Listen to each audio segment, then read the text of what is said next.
Buenas tardes compañeros, mi nombre es Hermes Andrés Mina y voy a hacerles una pequeña charla sobre el decreto 948 de 1995.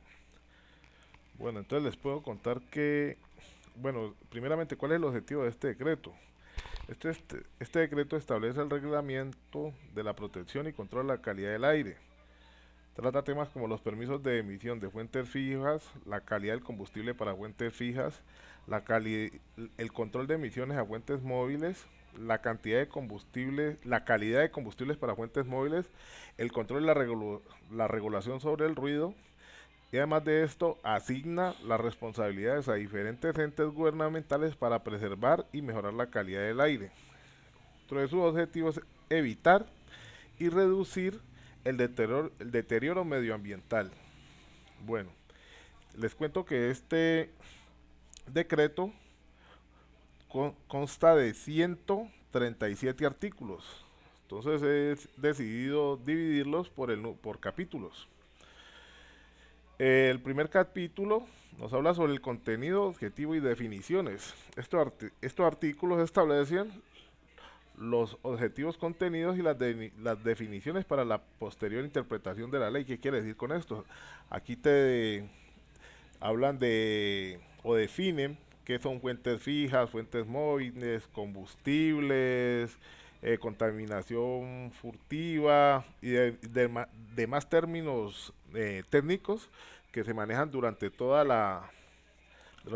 el decreto. No voy a hacer una lectura de decreto por decreto porque pues 137 decretos es algo engorroso, entonces voy a hacer una semblanza general para que se tenga una idea de en qué consiste este decreto.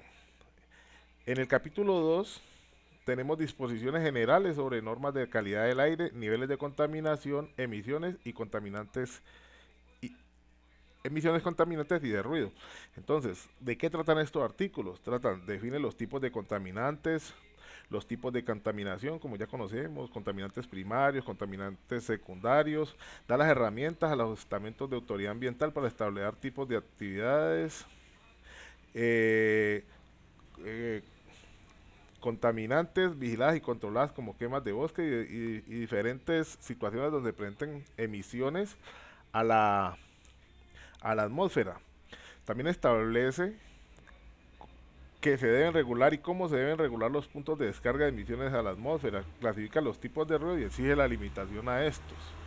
Cuando hablamos de puntos de descarga, tenemos que tener en cuenta una terminología que se llaman las fuentes móviles y las fuentes fijas.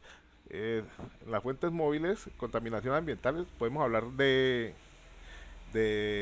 para que tengamos automotores activados por cualquier combustible. Y en fuentes fijas hace mucha relación a lo que tiene que ver con las industrias. Capítulo 3 de las emisiones contaminantes. Esta trata del capítulo 10, del artículo 17 al 35 y se le ordena a la Autoridad Ambiental Nacional, que en este caso sería el Ministerio de Medio Ambiente, establecer una tabla de contaminantes y sus límites permisibles. Se clasifican las fuentes de contaminantes de acuerdo a su ubicación, lo que hablamos ahora de fuentes fijas y fuentes móviles. Se ordena la regulación de la calidad de los combustibles, en lo que tiene que ver sobre todo en el contenido de plomo. Introduce el concepto de roles ofensivos y da pautas para su control. Regula actividades generadoras de contaminación y ordena el control en el origen como partículas y olores. Estos son los casos donde que vemos en edificios, pues, que se está generando muchas partículas al ambiente, que se le utilizan cortinas o diferentes cosas para controlar la, el material particulado llegue hacia la atmósfera. Y también se habla de las condiciones de almacenamiento de sustancias volátiles, productos químicos, pinturas, éteres, diferentes compuestos orgánicos sobre todo, que puedan contener algunas industrias. Capítulo 4 de las emisiones contaminantes en relación a las fuentes móviles. Aquí regula las emisiones de fuentes móviles eh, activadas por cualquier tipo de combustible. Habla de las emisiones de vehículos diésel, las sustancias contaminantes descargadas a la atmósfera, el contenido de plomo y otros contaminantes de los combustibles. Dispositivos protectores para evitar la contaminación. Esto está muy relacionado con lo que es la contaminación generada por los vehículos y plantea actividades para, para mejorar y disminuir la contaminación hacia la atmósfera. El capítulo 5 habla de la generación y emisión de ruido. Aquí el control a emisiones de ruido. Se establece cuál debe ser el ruido, cuáles deben de ser sectores de ruido y de silencio, o de silencio y tranquilidad, perdón. Habla sobre el manejo de altoparlantes, amplificadores, zonas y formas de utilización, prohibición de generación de ruido, horarios de ruido permisible, regulación de establecimientos industriales y comerciales ruidosos, y da herramienta a la autoridad ambiental para el control del ruido y tienen la obligación de impedir la perturbación por ruido. ¿Sí? Tenemos el artículo 6 que habla de las funciones de las autoridades ambientales en relación con la calidad del aire y el control de la contaminación. Entonces, da las funciones del Ministerio del Medio Ambiente en relación a sus competencias y vinculado directamente con la calidad y el control de la contaminación del aire. Describe cuál es el papel de los departamentos, municipios y distritos en el control del medio ambiente. Habla sobre las funciones y responsabilidades de las corporaciones autónomas regionales en el ejercicio de funciones de control y vigilancia de los fenómenos de contaminación atmosférica y de fuentes fijas. También establece las funciones del IDEAM, que es el Instituto de Hidrología, Meteorología y Estudios Ambientales, y también vincula a la fuerza pública como una fuerza determinante en el control de los problemas ambientales.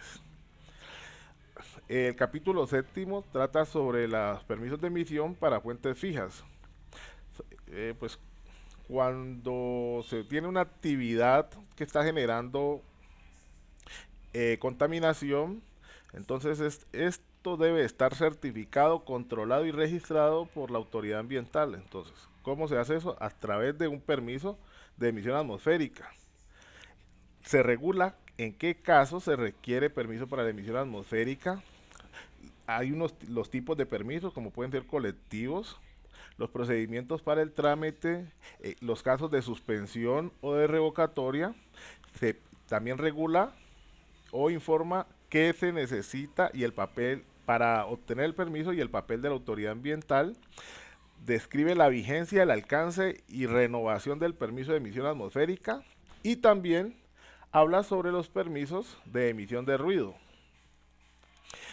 En el capítulo 8, que van de los artículos 90 al 92, tiene como objetivo establecer los mecanismos de evaluación y certificación para las fuentes móviles. Entonces, temas que se discuten: la evaluación de las emisiones de vehículos automotores, la clasificación de las fuentes móviles, la certificación del cumplimiento de la emisión para vehículos automotores y el papel de la autoridad ambiental en el seguimiento y gestión para el control de estas emisiones desde este tipo de fuentes. En el capítulo 9 tenemos medidas para la atención de episodios de contaminación y el plan de contingencia para emisiones atmosféricas. Eso se regula desde los artículos 93 al 95. Entonces, ¿de qué trata? De las medidas para atención de episodios y sus niveles. Aquí da, de acuerdo a la severidad de la contaminación, asimismo le da unos niveles y plantea una forma de afrontar esos problemas. ¿Sí?